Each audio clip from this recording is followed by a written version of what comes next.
Hello everyone, आज date है 22 नवंबर। तो चलिए देखते हैं आज का सभी मोस्ट इम्पॉर्टेंट करंट अफेयर क्या क्या है जो हमारे एग्जाम के लिए बहुत ज़्यादा जरूरी है। दोस्तों, वीडियो में सबसे पहले हम शुरुआत करते हैं कोटेशन से, जो हमें पढ़ाई के साथ साथ एक अच्छा इंसान बनने में मदद करता है। तो आज का कोटेशन है कि संतोष सबसे बड़ा धन है, वफादारी सबसे बड़ा संबंध है और स्वास्थ्य सबसे बड़ा उपहार है। दोस्तों, यहाँ पे तीन चीज़ के बारे में बात हो रही है। किसकी किसकी?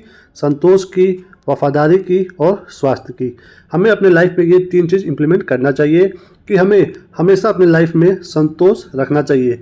यानी कि आपके लाइफ में कुछ भी अच्छा हो रहा हो, बुरा हो रहा हो, आप बहुत ज़्यादा खुश हैं, आप बहुत ज़्यादा दुखी हैं, आपको अपने लाइफ में संतोष रखना है कि चलो कोई बात नहीं, होता रहता है। यानी कि आपको हमेशा मीडियम अवस्था में रहना है। तो ये हो गया, संतोष की भावना अपने अंदर लानी है पूरी लाइफ में। और वफादारी मतलब क्या होता है? आपको अपने साइड से अच्छा रहना है। सामने वाला क्या कर रहा है, क्या नहीं कर रहा है, आप उस पर ध्यान मत दीजिए। अपने साइड से आप वफादार रहिए, अपने आप से आप सही रहिए। ओके। और तीसरी बात है स्वास्थ्य के बारे में। यानी कि यहाँ पे बात हो रहा है कि जो स्वास्थ्य होता है हमारा, वो सबसे बड़ा उपहार है। यानी कि जो हेल्थ होता है वही हमारा वेल्थ है, यानी कि स्वास्थ्य ही धन है। बट क्या करते हैं लोग कि पूरे जीवन अपने लाइफ को पैसे के पीछे लगा देते हैं, और जब लाइफ का अंतिम समय चलता है तो फिर वही सारा पैसा अपने शरीर को बचाने में लगा देते हैं। यानी कि शुरू में जिस पैसे के पीछे भाग रहे थे, उसी पैसे को फिर यूज़ करते हैं अपने शरीर को बचाने में। यानी कि वो अपने शरीर को इतना डैमेज कर लेते हैं उस पैसे के पीछे भागने में कि फिर उसको रिपेयर करने में वही पैसा खर्च करना पड़ता है। तो ठीक है, आप पैसे के पीछे जाओ, कमाना चाहो, लेकिन अपने शरीर को ध्यान में रखते हुए, स्वास्थ्य को अच्छे रखते हुए। ओके। तो इस चीज़ को फॉलो करिए, आपको बहुत अच्छा इंसान ये बनाएगा। चलिए अब देखते हैं डेली का चैलेंज जो हमारा होता है। दोस्तों, ये यहाँ पे आपका सिंपली 5 टास्क है जो आपको फॉलो करना है डेली, और फॉलो करके 5 में से जो आपको नंबर मिलेगा वो कमेंट करके बताना है। मिनिमम 21 डेज तक फॉलो करिए। उसके बाद आपके पास इतना अच्छा प्यारा सा रूटीन हो जाएगा, शेड्यूल हो जाएगा कि आप किसी भी एग्जाम को इजीली क्रैक कर सकते हो। दोस्तों, बहुत लोगों का डिमांड आ रहा था कि हमारा रूटीन नहीं बन पाता है, हमारे पास टाइम टेबल नहीं सही से है, इसलिए हम आपको ये बना करके दे रहे हैं। आप सिर्फ इसको फॉलो करिए, आपके पास अच्छा सा टाइम टेबल बन जाएगा। तो फॉलो करने में बस 1% ही सफल हो रहे हैं, तो हम सबको मिलकर के इस 1% में आना है एट एनी रेट। कोई समस्या है इसको फॉलो करने में तो आप कमेंट करिएगा, हम बिल्कुल आपकी मदद करेंगे। ओके। चलिए दोस्तों, देखते हैं आज का सभी मोस्ट इंपॉर्टेंट करंट अफेयर क्या क्या है। तो आज का सबसे पहला प्रश्न है कि हाल ही में एडीबी ने वित्तीय क्षेत्र में सुधार के लिए किस देश को ऋण की मंजूरी दी है? किसकी बात हो रही है? एडीबी की। कि एडीबी ने वित्तीय क्षेत्र में सुधार के लिए किस देश को ऋण दिया है? तो सामने दोस्तों ऑप्शन है, तो ये दिया है सी, श्रीलंका को दिया है एडीबी ने। ओके। देखिए इसके बारे में दोस्तों, एशियाई विकास बैंक, जिसको हम लोग शॉर्ट में बोल रहे हैं एडीबी, इसने हाल ही में श्रीलंका को वित्तीय क्षेत्र में सुधार के लिए $200 मिलियन का ऋण दिया है। ओके। किसने दिया है? एडीबी। तो देखिए यहाँ पे एडीबी के बारे में, एशियन डेवलपमेंट बैंक के बारे में। एडीबी दोस्तों, ये जो भी विकासशील देश होते हैं उनको आर्थिक और विकास संबंधी अगर कोई परियोजना है और उनको आगे बढ़ना है तो इसमें ये सपोर्ट करता है एडीबी। ओके। इसकी स्थापना कब हुई थी? 1966 में, और इसका मुख्यालय प्रेजेंट टाइम में कहाँ पे है? मनीला में, यानी कि फिलीपींस देश में है। बात हो रहा है एडीबी का। तो दोस्तों, अभी कुछ दिन पहले ही एशियन विकास बैंक यानी कि एडीबी ने भारत के उत्तराखंड राज्य को दिया है $200 मिलियन। किस चीज़ के लिए? जीवन यापन सुधार परियोजना के लिए। तो किसकी बात हो रही थी? एडीबी की। $200 मिलियन ऋण दिया है श्रीलंका को। ओके। देखिए दोस्तों इसके बारे में, श्रीलंका के बारे में, तो श्रीलंका का दोस्तों पुराना नाम सिलोन था। क्या था? सिलोन। दोस्तों इसका नाम सिलोन से चेंज करके 1972 में कर दिया गया लंका, और इस लंका में 1978 में श्री शब्द जोड़ करके श्रीलंका कर दिया गया। ओके। देखिए यहाँ पे इसका लोकेशन है, यहाँ पे भारत का साउथ स्टेट है। ओके। दोस्तों यहाँ पे बात हो रहा है श्रीलंका का।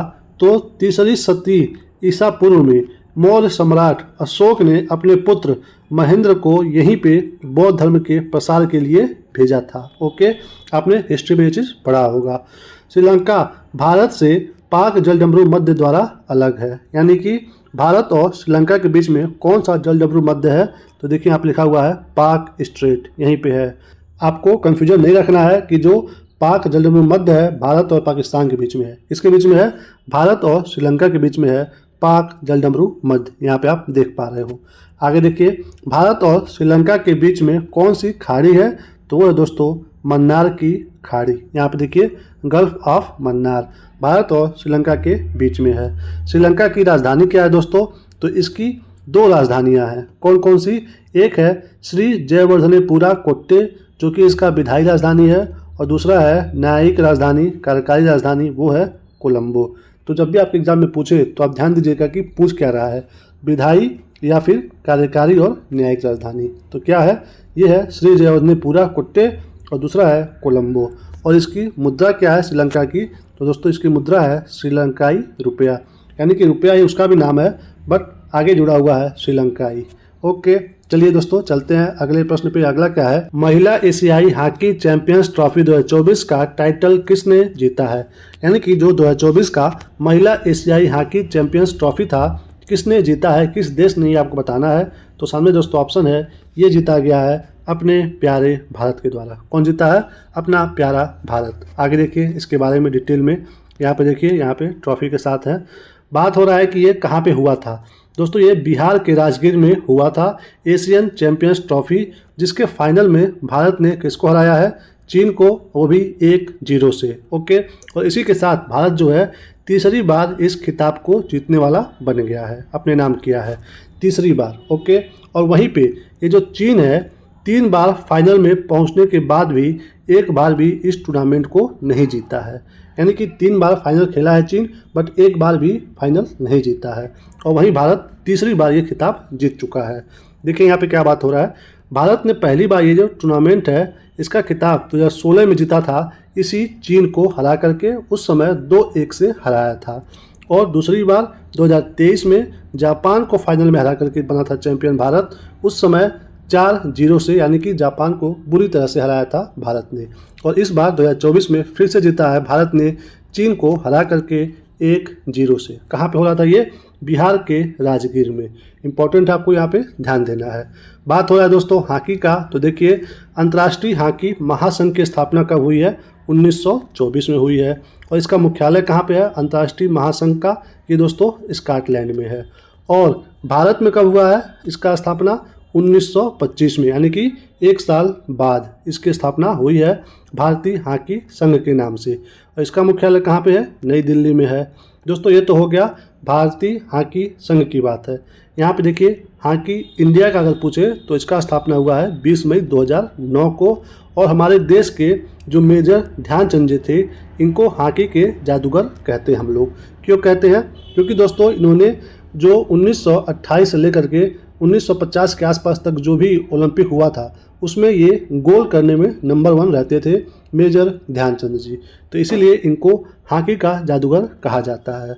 और इन्हीं को श्रद्धांजलि देने के लिए 29 अगस्त को राष्ट्रीय खेल दिवस मनाया जाता है। क्यों? क्योंकि 29 अगस्त 1905 ही इनका क्या है? जन्मदिन है। कहाँ पे इनका जन्म हुआ था? यूपी के प्रयागराज में मेजर ध्यानचंद जी का। तो आपको ये ईयर, इसका हेडक्वार्टर और ये जो डेट है 29 अगस्त राष्ट्रीय खेल दिवस, ये सब इम्पोर्टेंट है, आपको याद रखना है। ये खेल दिवस कब से मनाना स्टार्ट हुआ था? 2012 से। चलिए चलते हैं अगले प्रश्न पे। अगला क्या है दोस्तों? वैश्विक मृदा सम्मेलन 2024 कहाँ आयोजित किया गया? यानी कि किस सम्मेलन की बात हो रही है? वैश्विक मृदा सम्मेलन की 2024 का। तो कहाँ पे हुआ ये आपको बताना है। तो दोस्तों सामने यहाँ पे ऑप्शन है, ये हुआ है नई दिल्ली में। कहाँ पे हुआ है? नई दिल्ली में वैश्विक मृदा सम्मेलन 2024 का। देखिए इसके बारे में दोस्तों ये 4 दिन का कार्यक्रम रहा है, नई दिल्ली में आयोजित किया गया है।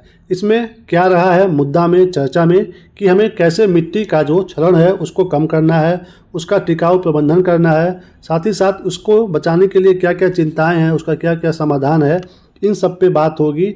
और ये इसको एक मंच प्रदान करता है ये सम्मेलन, जो कि नई दिल्ली में हो रहा है। तो जब इसकी बात हो रही है तो आपको यहाँ पे ये भी ध्यान देना है कि अंतर्राष्ट्रीय मृदा विज्ञान संघ की स्थापना कब हुई है। तो दोस्तों 19 मई 1924 को हुआ है इसका स्थापना। इसका हेडक्वार्टर कहाँ पे है? रोम में है, यानी कि इटली देश में है। दोस्तों आपको इसके साथ साथ ये भी ध्यान देना है कि जो भारतीय कृषि अनुसंधान परिषद है, इसका स्थापना कहाँ हुआ है, इसका हेडक्वार्टर कहाँ पे है? तो इसका स्थापना हुआ है 16 जुलाई 1929 को और हेडक्वार्टर है न्यू दिल्ली में। और इसी के साथ साथ राष्ट्रीय कृषि विज्ञान अकादमी ये कब बना था? तो दोस्तों इसका स्थापना हुआ था 1990 में, और इसका भी हेडक्वार्टर कहाँ पे है, न्यू दिल्ली में। ओके दोस्तों, बात हो रहा है मृदा का, तो देखिए यहाँ पे कि भारत में जो मृदा है उसका फसल वितरण क्या है, यानी कि कौन से मृदा में कौन सी फसल होती है। ऐसे क्वेश्चन हमारे एग्जाम में आते रहते हैं, तो ये चार्ट आप एक बार देख लीजिए कि काली मृदा में कौन कौन सा होता है फसल, कपास, गन्ना, तंबाकू और तिलहन। जलोढ़ मृदा में ये चावल, गेहूँ, दलहन और सब्जियाँ होती हैं। और जो लैटेराइट मृदा है इसमें काफ़ी, रबड़, काजू और टेपियोका, चाय। और जो लाल और पीली मृदा होती है इसमें चावल, रागी, तंबाकू और मूंगफली होता है। और जो मरुस्थलीय एरिया होता है वहाँ के जो मृदा है उसमें ज्वार, बाजरा, चना और जूट होता है। दोस्तों ये सब इंपॉर्टेंट है, बार बार यहाँ से एग्जाम में प्रश्न आते रहते हैं, तो या तो आप इसको अच्छे से देख लीजिए या फिर इसका स्क्रीनशॉट लेकर के रख लीजिए और बार बार देखते रहिए, क्योंकि यहाँ से क्वेश्चन एग्जाम में कई बार पूछे गए हैं। ओके चलिए दोस्तों चलते हैं अगले प्रश्न पे। अगला क्या है, चर्चा में रहा सत्यमंगलम टाइगर रिजर्व किस राज्य में स्थित है। तो किस टाइगर रिजर्व की बात हो रही है, सत्यमंगलम टाइगर रिजर्व की। तो ये किस राज्य में दोस्तों, सामने यहाँ पे ऑप्शन है, तो ये है दोस्तों तमिलनाडु में। ए कहाँ पे है, तमिलनाडु में है सत्यमंगलम टाइगर रिजर्व। ओके क्यों चर्चा में है, देखिए इसके बारे में। वन विभाग ने सत्यमंगलम टाइगर रिजर्व, जिसको हम लोग शॉर्ट में STR बोलते हैं, इसमें 10 आदिवासी बस्तियों के स्कूली बच्चों के लिए शाम को कोचिंग कक्षाएं शुरू की गई हैं। किसके द्वारा, वन विभाग के द्वारा। तो इसलिए ये चर्चा का विषय बना हुआ है कि ये बहुत ही अच्छा इनिशिएटिव है जो कि शुरू किया है सत्यमंगलम टाइगर रिजर्व में। ओके कहाँ पे, ये तमिलनाडु में है। और इन कक्षाओं ने आदिवासी बच्चों के सीखने की जो कौशल है उसमें काफ़ी सुधार किया है। STR यानी कि सत्यमंगलम टाइगर रिजर्व तमिलनाडु के नीलगिरी बायोस्फीयर रिजर्व में पूर्वी और पश्चिमी घाट के जंक्शन पर स्थित है। तो यहाँ पे आपको ये भी ध्यान देना है, आपने यहाँ पे एक देखा टाइगर रिजर्व, और इसी के साथ साथ जो नीलगिरी बायोस्फीयर रिजर्व है ये भी कहाँ पे है, तमिलनाडु में है, ये भी आपको ध्यान देना है। और ये जो सत्यमंगलम टाइगर रिजर्व है ये कर्नाटक में मुदुमलाई टाइगर रिजर्व और बांदीपुर टाइगर रिजर्व से सटा हुआ है। तो यहाँ पे आपको 2 और टाइगर रिजर्व का नाम देखने को मिल रहा है जो कि कर्नाटक में है। तो हो सकता है आपके एग्जाम में सिर्फ यही दोनों पूछ दे। ओके तो ध्यान दीजिएगा, मुदुमलाई और बांदीपुर टाइगर रिजर्व कहाँ पे है, कर्नाटक में है। और सत्यमंगलम टाइगर रिजर्व कहाँ पे है, ये तमिलनाडु में है। और नीलगिरी बायोस्फीयर रिजर्व कहाँ पे है, ये भी तमिलनाडु में है। तो एग्जाम में कुछ भी आए तो आपको अच्छे से टैकल करना है। इसका एक फिगर भी देख लीजिए। ओके क्योंकि फिगर माइंड में लंबे टाइम तक रहता है। तो बात हो रहा था नीलगिरी का, तो देखिए यहाँ पे है नीलगिरी टाइगर रिजर्व, तो इसी के सटे है मुदुमलाई और बांदीपुर, और इन्हीं दोनों के बीच में है सत्यमंगलम टाइगर रिजर्व। ओके तो मैप भी देखना जरूरी होता है ऐसे ऐसे क्वेश्चन का। चलिए चलते हैं अगले प्रश्न पे। अगला क्या है दोस्तों, हाल ही में खबरों में रहा बिनर अंतरिक्ष कार्यक्रम किस देश से संबंधित है। तो कौन से अंतरिक्ष कार्यक्रम की बात हो रही है, बिनर, तो ये कहाँ का है, किस देश का, ये आपको बताना है। तो दोस्तों सामने यहाँ पे ऑप्शन है, तो ये है सी ऑस्ट्रेलिया का। कहाँ का है, ऑस्ट्रेलिया का है बिनर।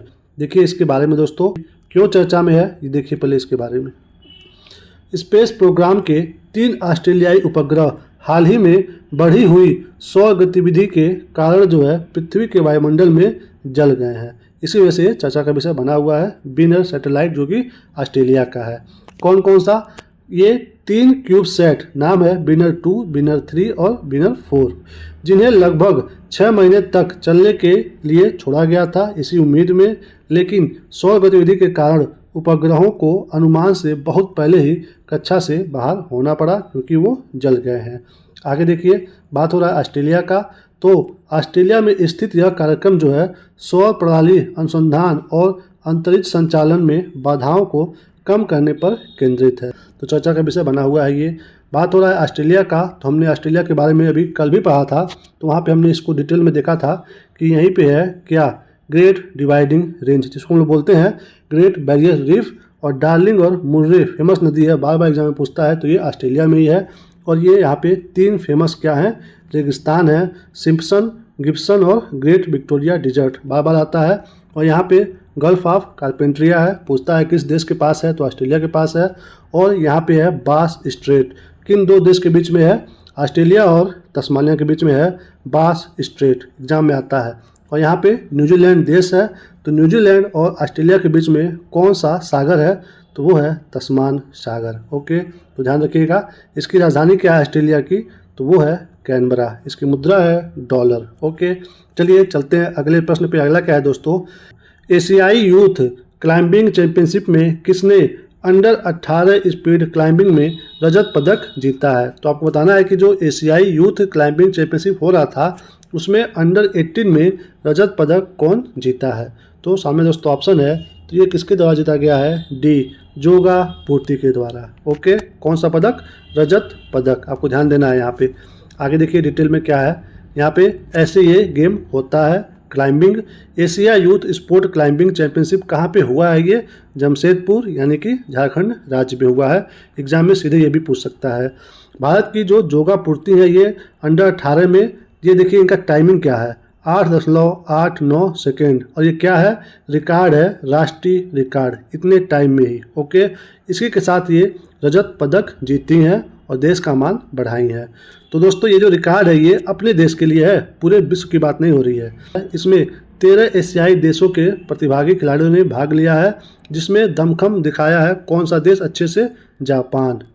क्यों, क्योंकि ये कुल पदक 24 जीत करके पदक तालिका में शीर्ष स्थान पे है। कौन, जापान टॉप पे रहा है। और टोटल 13 एशियाई देश इसमें भाग लिए थे, जिसमें भारत की जोगा पूर्ति ने कौन सा पदक जीता है, रजत पदक। ओके, चलिए दोस्तों यहाँ पे देख लीजिए अगला प्रश्न क्या है। भारत की किस सार्वजनिक क्षेत्र की कंपनी को प्रतिष्ठित ग्रीन वर्ल्ड अवार्ड्स 2024 से सम्मानित किया गया है। यानी कि वो कौन सी कंपनी है जिसे 2024 का ग्रीन वर्ल्ड अवार्ड दिया गया है। तो दोस्तों सामने यहाँ पे ऑप्शन है, ये दिया गया है ए कोल इंडिया लिमिटेड को। किसको मिला है 2024 का ग्रीन वर्ल्ड अवार्ड, कोल इंडिया लिमिटेड को। देखिए इसके बारे में दोस्तों, कोल इंडिया लिमिटेड को लंदन में ग्रीन वर्ल्ड अवार्ड 2024 से सम्मानित किया गया है। यानी कि अवार्ड कहाँ पे मिला है, लंदन में मिला है कोल इंडिया लिमिटेड को। क्यों दिया गया है, क्योंकि दोस्तों ये कॉर्पोरेट सामाजिक उत्तरदायित्व श्रेणी में प्रतिष्ठित ग्रीन वर्ल्ड एनवायरनमेंट अवार्ड और ग्रीन वर्ल्ड एम्बेसडर की प्रतिष्ठित उपाधि से सम्मानित किया गया है। यहाँ पे दोस्तों आप देख रहे होंगे कॉर्पोरेट सामाजिक उत्तरदायित्व, ये क्या होता है। ऐसा दोस्तों अगर कोई भी बढ़िया कंपनी चल रही है, ओके, तो उसको ये कहा जाता है कि आपकी रिस्पॉन्सिबिलिटी बनती है कि आप इतना कमाई कर रहे हो तो उसमें का कुछ परसेंट, 1%, 2% आप अच्छे कामों में डोनेट करो, लगाओ पैसा। इसको बोलते हैं कॉर्पोरेट सामाजिक उत्तरदायित्व। ओके, तो उसी के अंतर्गत कोल इंडिया लिमिटेड क्या काम करता है दोस्तों, ये जो थैलेसीमिया बीमारी है, थैलेसीमिया, इसके लिए मतलब लोगों को अवेयर कर रहा है, सावधान कर रहा है इस बीमारी को लेकर के कोल इंडिया लिमिटेड, इसलिए इसको ये पुरस्कार दिया गया है। ये कैसी बीमारी है, थैलेसीमिया दोस्तों, इसमें रोगी के शरीर में रक्त की भारी कमी होने लगती है, जिसके कारण उसे बार बार बाहरी खून चढ़ाने की आवश्यकता होती है। तो इसी बीमारी से लोगों को अवेयर करता है कोल इंडिया लिमिटेड, इसलिए इसको ये पुरस्कार दिया गया है। दोस्तों बात हो रहा है कोल इंडिया लिमिटेड का, तो देखिए ये दोस्तों महारत्न कंपनी है, इसके लोगों में भी लिखा हुआ है एक महारत्न कंपनी। ओके दोस्तों, ये जो कोल इंडिया लिमिटेड है ये भारत के कुल कोयले का 80% क्या करता है, उत्पादन करता है। अगर 100% हो रहा है पूरे भारत में तो उसमें से 80% कोल इंडिया लिमिटेड करता है उत्पादन। और जो कुल कोयला आधारित बिजली उत्पादन है उसमें 70% इसका योगदान रहता है। और इसका स्थापना कब हुआ था, 1975 में। प्रेजेंट टाइम में इसका हेडक्वार्टर कहाँ पे है, तो कोलकाता में है। देखिए दोस्तों हेडक्वार्टर कोलकाता में। अगर आपके एग्जाम में आता है और आपको पता नहीं रहेगा तो आप हो सकता है कि आप कोलकाता को टिक ना करो, क्योंकि आपको लगेगा कि हो सकता है इसका हेडक्वार्टर मुंबई में हो, दिल्ली में हो, बेंगलुरु में हो। आप इमेजिन नहीं कर पाओगे कि कोलकाता में है, बट कहाँ पे है, कोलकाता में है कोल इंडिया लिमिटेड का हेडक्वार्टर। ओके चलिए दोस्तों चलते हैं अगले प्रश्न पे। कौन सा देश पहली बार अंतर्राष्ट्रीय पैडल टूर्नामेंट की मेज़बानी करेगा। कौन से टूर्नामेंट की बात हो रही है, अंतर्राष्ट्रीय पैडल टूर्नामेंट की। तो कौन सा देश है जो अपने देश में पहली बार इसका आयोजन करवाएगा। तो सामने दोस्तों ऑप्शन है कहाँ पे होने वाला है ये पहली बार, सी भारत में, अपने प्यारे भारत में। देखिए डिटेल में इसके बारे में। ये दोस्तों भारत जो है ग्रेटर नोएडा में अपने पहले अंतर्राष्ट्रीय पैडल टूर्नामेंट का मेज़बानी करेगा। कहाँ पे, भारत के ग्रेटर नोएडा। कहाँ पे, ये यूपी में है। इस आयोजन में Spain, Japan, Netherlands, France, Italy, Iran और भारत के खिलाड़ी भाग लेंगे। यानी कि ये अंतर्राष्ट्रीय लेवल का होने वाला है। अंतर्राष्ट्रीय पैडल महासंघ किसके द्वारा, अंतर्राष्ट्रीय पैडल महासंघ द्वारा स्वीकृत पैडल एक रैकेट खेल है जिसमें टेनिस और स्क्वैश के तत्वों का मिश्रण है। यानी कि ये जो पैडल गेम है इसमें टेनिस और स्क्वैश का मिश्रण है। यह प्रायः दीवारों से घिरे एक छोटे संलग्न कोर्ट पर डबल्स में खेला जाता है। देखिए यहाँ पे फोटो ऐसे। देखिए दोस्तों इसके बारे में कि ये जो इंटरनेशनल पैडल फेडरेशन है, अंतर्राष्ट्रीय पैडल फेडरेशन, इसके बारे में इसका स्थापना हुआ था 12 जुलाई 1991 को। और इसके संस्थापक कौन कौन से देश रहे हैं? अर्जेंटीना, स्पेन और यहाँ पे उरुग्वे। 3 देशों के पैडल एसोसिएशन मिल करके इसको स्थापित किए हैं। इसका मुख्यालय प्रेजेंट टाइम में कहाँ पे है? मैड्रिड, यानी कि कौन से देश में है? स्पेन में है। बात हो रहा है इंटरनेशनल पैडल फेडरेशन का। ओके, भारत में पहली बार होने जा रहा है ये। चलिए चलते हैं अगले प्रश्न पे। अगला क्या है दोस्तों? हाल ही में खिलाड़ी नाम है राफेल नडाल ने संन्यास लिया है। ये किस देश से संबंधित है? तो बात हो रहा है राफेल नडाल जी का। तो बताना है कि ये संन्यास ले लिए अपने गेम से, तो ये किस देश के हैं ये आपको बताना है। तो दोस्तों सामने यहाँ पे ऑप्शन है, तो ये कहाँ के हैं? डी, स्पेन के रहने वाले हैं राफेल नडाल। ओके, देखिए इनके बारे में। राफेल नडाल स्पेन देश के खिलाड़ी हैं। कहाँ के हैं ये? स्पेन देश के हैं। और इनका संबंध किस खेल से है? तो टेनिस से है। और ये प्रेजेंट टाइम में 38 साल के हैं और अब ये अपने खेल से संन्यास ले लिए हैं। और दोस्तों इन्होंने अपने पूरे करियर में टोटल 22 ग्रैंड स्लैम जीते हैं। तो अगर आपके एग्जाम में पूछे कि किस खेल से हैं, तो टेनिस से हैं। और कितने ग्रैंड स्लैम जीते हैं? 20, 22, 24, 28, तो 22 जीते हैं। ओके, और इस 22 में भी सबसे ज़्यादा इन्होंने जीता है फ्रेंच ओपन। ओके, ये देखिए ये सब सामने लिखा हुआ है। इस ईयर में ये जीते हैं ऑस्ट्रेलिया ओपन 2 बार, विंबलडन 2 बार, यूएस ओपन 4 बार। ओके, तो आपको एग्जाम में यहाँ से ये भी क्वेश्चन आ सकता है कि देखिए दोस्तों क्वेश्चन का जो लेवल है ना डे बाय डे टफ होता जा रहा है। तो आप लोग बार से बस पढ़ लेते हो कि इन्होंने टोटल 22 ग्रैंड स्लैम जीते हैं। आपको ये भी ध्यान देना है कि उसमें भी सबसे ज़्यादा कौन सा जीता है इन्होंने, तो ये है दोस्तों फ्रेंच ओपन। ओके, एग्जाम में अगर आए थोड़ा सा डीप क्वेश्चन तो आप उसको भी टैकल कर लोगे। ओके, तो कौन सा सबसे ज़्यादा जीते हैं? ये फ्रेंच ओपन। टोटल है 22 ग्रैंड स्लैम। स्पेन के निवासी हैं, टेनिस खेल से संबंध है इनका। ओके दोस्तों, चलिए चलते हैं अगले प्रश्न पे। अगला क्या है? हाल ही में किसने मिस चार्म इंडिया 2024 का ताज जीता है? तो किसकी बात हो रही है? मिस चार्म इंडिया 2024 का। तो विजेता कौन रही है ये आपको बताना है। तो सामने दोस्तों ऑप्शन है, तो इसकी विजेता हैं शिवांगी देसाई जी। किसने जीता है मिस चार्म इंडिया 2024 का खिताब? शिवांगी देसाई जी ने। देखिए इनके बारे में दोस्तों, इंडियन लॉ स्कूल पुणे की 22 वर्षीय अंतिम वर्ष की लॉ छात्रा नाम है शिवांगी देसाई को मिस चार्म इंडिया 2024 का ताज पहनाया गया है। कहाँ की रहने वाली है ये? पुणे की रहने वाली है और मात्र 22 वर्ष की हैं और ये एक लॉ स्टूडेंट है। ओके, इस प्रतिष्ठित खिताब से शिवांगी को इस दिसंबर में वियतनाम में आयोजित होने वाले अंतर्राष्ट्रीय मिस चार्म 2024 में वैश्विक मंच पर भारत का प्रतिनिधित्व करने का अवसर मिलेगा। यानी कि अब ये भारत में जीत चुकी हैं, तो जो विश्व लेवल का होगा अंतर्राष्ट्रीय मिस चार्म 2024 का, ये दोस्तों इसमें पार्टिसिपेट करेंगी, भारत को रिप्रेजेंट करेंगी। ये कहाँ पे होने वाला है? वियतनाम में होने वाला है। कब होगा? दिसंबर में होगा। और जब ये होगा तो हम उसके बारे में भी डिटेल से देखेंगे। और दोस्तों ये जो शिवांगी देसाई जी हैं, इन्होंने एक पुस्तक भी लिखी है। कौन सी पुस्तक? Beyond the usual. ओके, क्या है पुस्तक का नाम? Beyond the usual.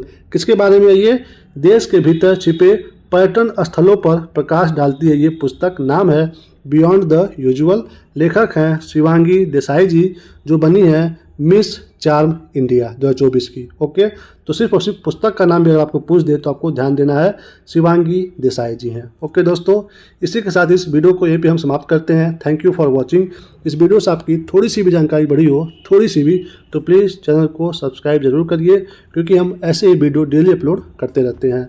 वीडियो को लाइक करिए, शेयर भी करिए और कमेंट करके आप बताइए कि आपको वीडियो हमारा कैसा लगा, अच्छा या बुरा, जैसा भी लगा हो। आपका एक कमेंट हमें बहुत ही मोटिवेशन देता है कि हम आपके लिए और अच्छा से अच्छा कंटेंट ला करके दें, जो आपको किसी भी एग्ज़ाम को आसानी से क्रैक करने में मदद करे। तब तक के लिए अपना ख्याल रखिए, मुस्कुराते रहिए। मिलेंगे हम आपको अगले वीडियो में। Bye bye, take care, Vande Mataram.